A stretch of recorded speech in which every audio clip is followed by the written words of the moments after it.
ways that we make ourselves unhappy. Most of the time, we may, when we find ourselves unhappy, we're not quite sure how we got there. I mean, we usually give credit to some event. So, since our natural state is happiness, our default state is happiness, it's curious of the things we do to pull ourselves away from that, often unknowingly. So I thought we could go through this. We have a baker's dozen tonight. I could come up with twice that many, but so we'll run through them fairly quickly. The first one is made famous by Aretha Franklin, wanting respect when she got home, R-E-S-P-E-C-T. And this desire for respect is sort of giving away our autonomy. You know, we give away our happiness to the other person, hoping that they will respect us, and then we'll feel good, we'll feel happy. But then that happiness is dependent on whatever the other person does, right?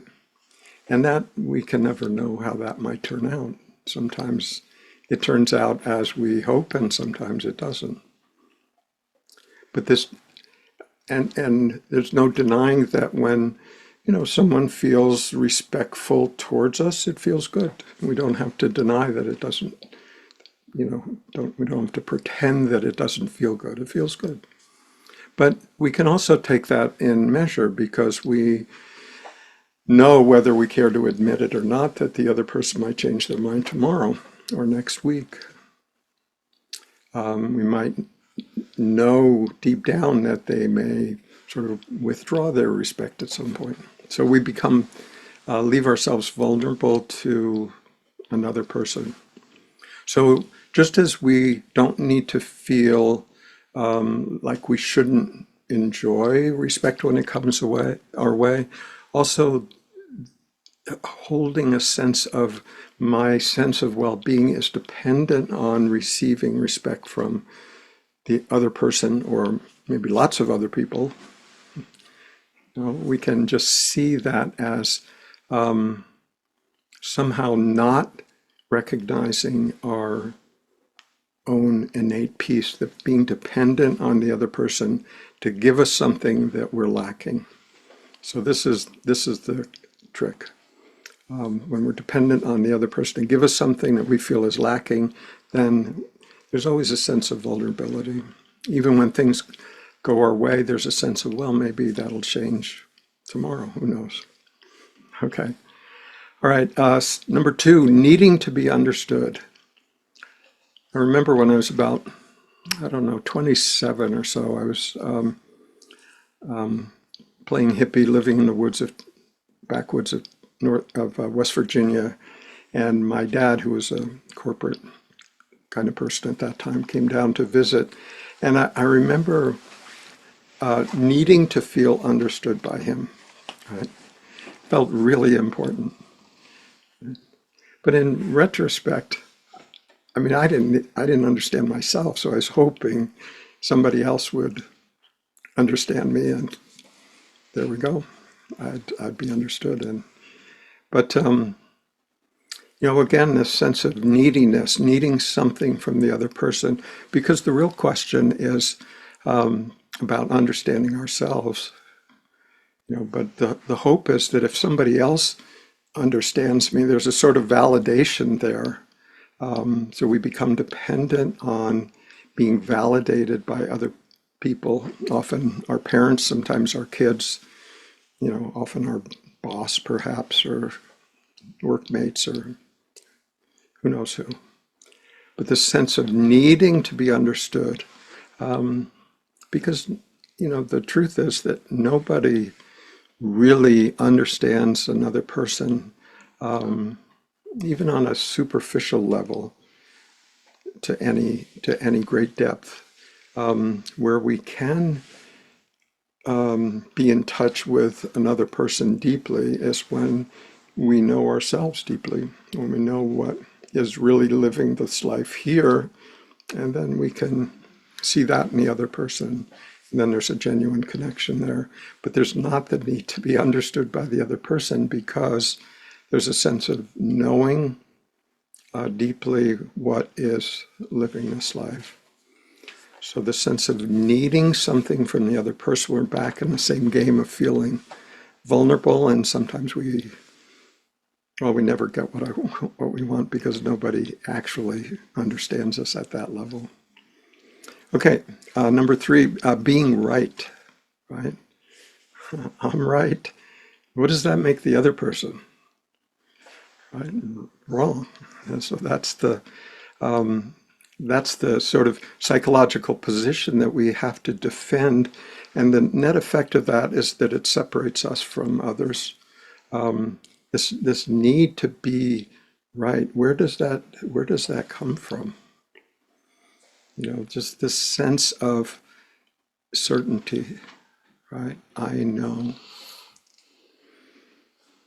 Right. And when we really look at that, how much do we actually know with absolute certainty? Not much, not much. But there's a sense of that if I insist on being right, maybe I'll convince the other person, and therefore I'll feel more confident in my opinions, my judgments, my sense of self. But this has a net effect of separating us from others. And I think at the deepest level, there's this desire to be more than connected to, the desire to be in communion with other people, however that looks. Okay, we're going through these fairly quickly. Any one of these could be the subject of an evening talk, but I wanted to give you a feel for the sort of the range of possibilities. Okay, so another way we can make ourselves unhappy is fearing loss, right? So this is, fear is something that we can experience now, can only experience now, just like everything else. But it's about something that may happen in the future, some loss that may happen in the future. So since it's in the future, it's not certain. But what is certain is that in this moment, there's fear. Fear of being somehow diminished by some future event. Right? So again, when we define ourselves by what we have or what we think we have control over, or our finances or our relationship or our position somehow in the community, who knows? There's a sense of, well, that could be taken away. And we know this is true, and eventually everything will be taken away at some point in life. So we know that there's this possibility of loss, and in the long term, the certainty of loss. And yet somehow we fear that, because trying to hold on to what we think defines us. So again, it's dependent on what we take ourselves to be, and if what we take ourselves to be is this body mind in its environment, in its current situation, then we know deep down that there's a vulnerability there. So trying to hold on, and yet at the same time knowing deep down that loss is possible, maybe even likely in the long term. I mean, we're at risk of aging and health issues, likely, right? So this sense of fearing something in the present moment that may or may not happen at some future time is it's a no-win. We're guaranteed to make ourselves feel bad for no benefit. Okay, blaming others. Number 5, blaming others, right? So when we blame others, there's a sense of I know best how the other person should be, right? And when they do something that is counter to what I want or I expect, then somehow they're at fault. But in the meantime, they're just being themselves perfectly, always perfectly themselves. Sometimes it might surprise us. Sometimes it might make us mad, right? But they're being themselves perfectly at all times. Right? It couldn't be otherwise. So when we blame them for being that way, we're somehow sitting in judgment of how they should be. And so anytime we use the word should and apply it to another person or another situation, we need to be real careful with that one, because it sort of puts us in a godlike position where we know what should happen, or we know how the other person should behave. Based on what? Based on what we think they should do, right? And when they don't act that way, then we blame them. We tend not to blame our expectations or our hopes. We tend to blame the other person for dashing our expectation and hopes. So that's, again, just a way that we hold ourselves apart from the rest of life, hold us apart from our acquaintances, relatives, coworkers, neighbors. Just this sense that I reserve the right to blame you for your behavior. Okay, here's a big one. Number 6, wanting more. Right? So on the most frivolous level, we could say, I had one spoonful of ice cream and I want more. There's a certain amount of pleasure derived from that first spoonful of ice cream, and I'm quite certain that the second one will give me even more pleasure, right? Or it'll extend my pleasure, or hopefully it will be even better, right? But it's easy to see when we're talking about, eating and, common everyday things. It's a little harder to see when we're talking about, let's say, spiritual experiences, for example. Yes, that last one was amazing, but I know there's a better one waiting for me sometime. Not now, but in the future, and that's what I want. That's what I want. I want to get higher. I want to change my state. I want something more that's not present now. So again, it's an idea, a thought that we're imposing on life. And when life doesn't deliver, we feel thwarted, unrewarded somehow. But this demand for more it's tied into whatever I have now isn't enough. Whatever situation is happening in this moment might be nice, but it could be better. There's always it's a built-in dissatisfaction. Like I'm quite certain that it could be even better. Even when it's really good, it's like, well, it could actually be better. A sense of more. So even when we achieve our goals, it feels good. Probably because there's a lack of wanting for a short term. You feel satisfied for a relatively short period of time, and then the wanting comes back in again. Like, okay, well, I've got that. Now I want more. Okay, so it has to do with depending on things outside of ourselves to feel okay about ourselves. And the problem with that is that the outside of ourselves will never fully satisfy our thinking mind, right? Because the thinking mind can always come up with something better, right? I've already accumulated this and I just want more.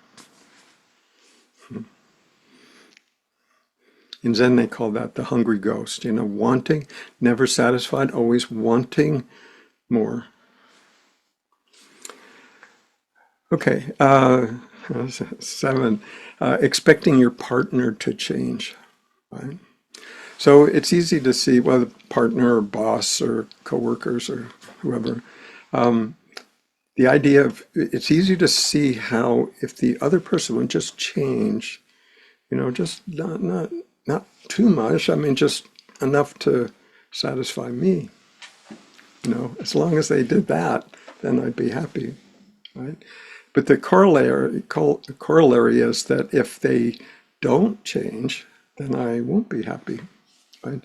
So again, we pin our happiness onto what the other person should do.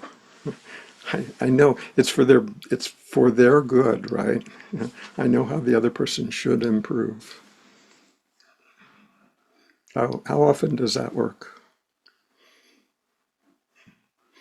But we can hold that for a long, long time, because it seems so obvious to us, even though we know how difficult it is for us ourselves to change our own behavior. We think, well, the other person should do it because, well, I see it as so obvious. I mean, of course they would want to do this. Right? So we can hold on to that for like years. And what we're sensing into is sort of the differential between how the person is and how we think they should be. Just that difference we somehow hold out as a tension. Sort of a energetic stance. Like, I know they can do it. It's like sort of an athletic coach, I know they can do it. Just a little more effort. Right? But again, it's not willing to let the other person have their own journey, have their own experience. And who's to say, what the other person's experience should be, or what their conditioning has led them to think or imagine or have an opinion about or act out at this point in life. And who's to say what's needed for them to learn at a deeper level about their own existence. So thinking that we know how that should happen, it's arrogant, right? We can't really know. What we can do is to just see the other person as they are without the judgment. Just take the judgment apart. It's not like you have to unsee what sort of patterns may exist there. We're not going to be able to sort of delete them from the database, that image. But we can see that, okay, that's, based on everything that's happened in their life and their upbringing and their conditioning, that's what it looks like, okay? Each one of us is this unique manifestation of the one source, and, to put ourselves in a position of, I know how the other person should be, separates us again and leaves us at a distance. And also pins our happiness. I'd be happier if the other person just came my way a little bit. I know they can. Just they have to do it. Okay, number 8, wishing I didn't do something that I did. All right? This has to do with regret. And I imagine for all of us, if we've lived life fully, let's say. If we've taken a few chances along the way, we've probably stubbed our toe here and there, or worse. And, looking back on that situation now, how do we view it? Do we view it as somehow a permanent stain on our record? It's who I am today is flawed somehow because of something I did 20 years ago. Hopefully, as we look back on, our behavior earlier in life, hopefully we have a reasonable amount of embarrassment about it. Not a crippling amount of embarrassment, just a reasonable amount of embarrassment. Like, But that's how we learn, right? We learn by acting in a certain way and seeing how we feel, seeing how the other person responds, realizing that, that just wasn't supportive of my really true desire about how to live this life. So to look back on it, I think it's really important to see that whatever we did it with good intentions at the time. We may have hurt the other person intentionally, but we thought we'd feel better if we did, So there's that sense of,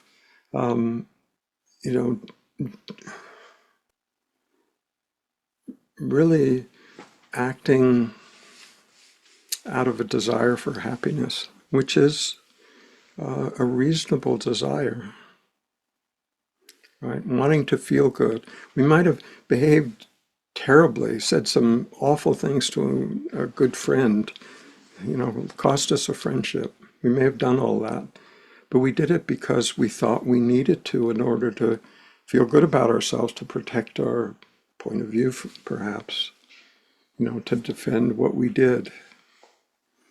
But, hopefully when we look back on that, we can see, yeah, there were errors made. Maybe the other person, maybe 80% of the situation was caused by the other person. So what?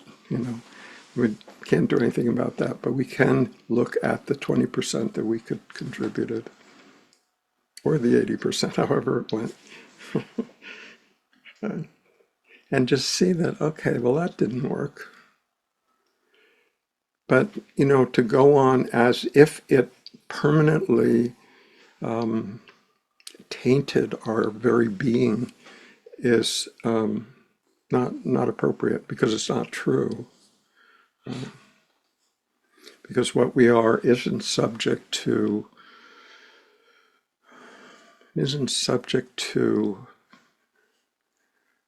the circumstances of this life. What we are fundamentally is what is aware of whatever arises. And that awareness is pure. At the day we were born, it was pure during our years that we were growing up, and it's as pure today, and it's not tainted in any way by circumstances. On a physical level, on a level of form, sure, there's always more to learn. So we can learn from it, but we can also see that it was just something that happened along the way. Not to whitewash it, still responsible for whatever we did, but what we did with what we knew at the time, and hopefully now we know more deeply. And the reason that we do is because we did what we did at the time. Right? Okay. Number 9, wanting to be different than I am. This has to do with all kinds of things, physical appearance, situation, family we grew up in. But all of those things are what happened. And so we can spend a lot of time and effort wanting that to be different, but it is what it is. So that whenever we want something other than what life has given us, we suffer. It is, the family that we grew up with, or the caregivers that we grew up with, or the schoolmates, or the culture, or the neighborhood, or all of that is as it was. Okay, that's the hand we were dealt, right? We can spend a lifetime arguing with that, or we can say, yes, that's what happened, with the knowing that it doesn't define what we truly are. Okay, number 10 is similar, wanting the world to be different, right? How much energy do we spend these days wanting the world to be different than it is? I dare say a lot. But again, the world is as it is, and it is as it is because humans are as they are. At the current stage of our evolution, we're still, as a species, we're still firmly entrenched in this belief in our personal, separate, egoic entities. The world's out there, I'm here, and I'm just seeking to make my experience as good as possible. Right? And even if we're doing it for altruistic reasons, it's tricky ground. Right? If we're doing it for altruistic reasons in order to feel good about ourselves, it's not really true virtue. It's virtuous if we're just doing it because of the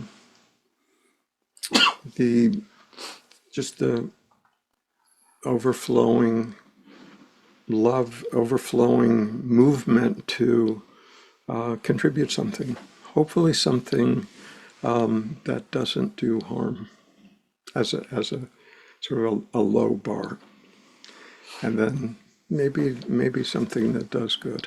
That would be nice. But what we see in terms of the world right now is egoic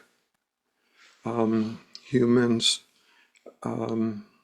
seeking to maximize their safety, control, pleasure, wealth, comfort. And the cumulative effect of all of that is what the world looks like. It's not the fault of nature. When we really look at all of the sort of life-threatening issues at play right now, and there's several, more than several, they're all of human origin. This is something that we've created for ourselves. We can't blame nature. This is something we've done ourselves as a species. And so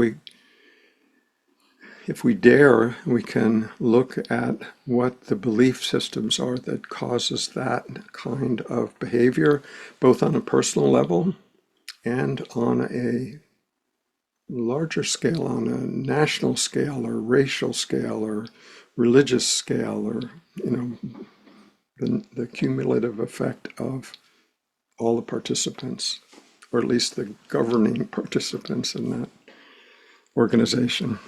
Okay. Okay, we've got 3 more to go. We'll go through these pretty quickly. Okay, number 11, I'll be happy when, right? I'll be happy when I get the new job. I'll be happy when I get the new house. I'll be happy when the kids leave home. I'll be happy when I retire. I'll be happy when. The when part's always in the future, right? So the implication there is that somehow I'll be less than happy until that event happens. So we've just, every time we sort of hold that position, we put our sense of well-being, our sense of happiness on hold while we wait for this event to unfold, which may or may not happen. But it's always in the future, never now. So it's a postponement. And it's also dependent on something that, again, may or may not happen. So we're vulnerable to life circumstances. And we know that deep down. So there's a sense of vulnerability, a sense of, maybe subtle, maybe more overt, but a sense of anxiousness. All right. All right, number 12, wanting to be loved. All right. Again, this is a demand on the other person. It's like feeling in some way needy, in some way lacking, in a way that will be satisfied by another person's behavior. Right? So we're dependent on being loved. Of course, being loved feels good. Again, we don't have to deny that. But it's the sense of neediness that we're talking about, the sense of needing it. Without it, I will be what? Less, right? I will be diminished. Right? So I need that. Right? So we're not saying being loved doesn't feel good. We're just saying that sense of neediness distorts the relationship even when it's existing, right? Because it's not an overflowing of one's own love, a joy of being with the other person, and then the recognition that the other person may or may not respond to that. Maybe they will, maybe they won't. Maybe they do today, but maybe tomorrow they don't. That we don't control. What we can rest in is just our own abundance, abundance of outpouring from this sense of being. Okay. And then, the love is much more likely to be returned. Not because we're doing it for that purpose. This isn't a devious kind of thing. It's just an outpouring, for no particular reason other than that's the movement. That's the feeling of it. That's how that beingness chooses to move in the world. Okay, last one. One of the ways we make ourselves unhappy is seeking happiness. Right? Because if we're seeking it, again, we're denying its presence now. It's like the happiness somehow resides in something else, in the other person, in the next situation, in some attainment, some spiritual unfolding, enlightenment. That's where happiness resides. It's a function of something other than me. That's the presumption there. So it's like happiness isn't here, it's out there, and I have to go out and hunt and gather, get it and bring it home so that I then possess happiness. So this is the sense of seeking happiness. Right? Does that make sense? Right. So there's this, when we're happy, it's like we're good with what's happening. When we're happy, we're not demanding that it be different. We're happy. It's what we want. It feels good. Right? We're happy. Right? So in a sense, we're saying, yes to whatever the current situation is. When we're unhappy, we're basically saying no to the situation, like, this isn't what I want. So then that raises the question whether the happiness and unhappiness are tied in the event or person outside ourselves, or is it tied into whether we're saying yes or no? Right? If we're good with what's happening, we're done. Everything's good. So saying yes to whatever's happening is something within our control. Having the so-called external event be the way we want it to be is not in our control. So we have a choice. How do we choose to live our life? If we are good with what's happening, doesn't mean that we always like it. It means that we're okay with it. We're okay with, right now it's a difficult situation happening. Are you okay with that? We know we've lived life long enough to know that sometimes difficult things do happen, and then so we're left with, am I okay with that? If we are, we're good. We may, if we, really wanted to hold on to our opinion, we may want it to be different, but we've hopefully learned that that's not how things are. I mean, when we want something other than what life is offering up, then we suffer. So the sense of seeking happiness outside of ourselves is a way of denying it here. Okay, I talked through those pretty quickly. Like I say, any one could be the subject of a evening talk. But I thought I wanted to give you sort of a sense of that whole spectrum of possibilities.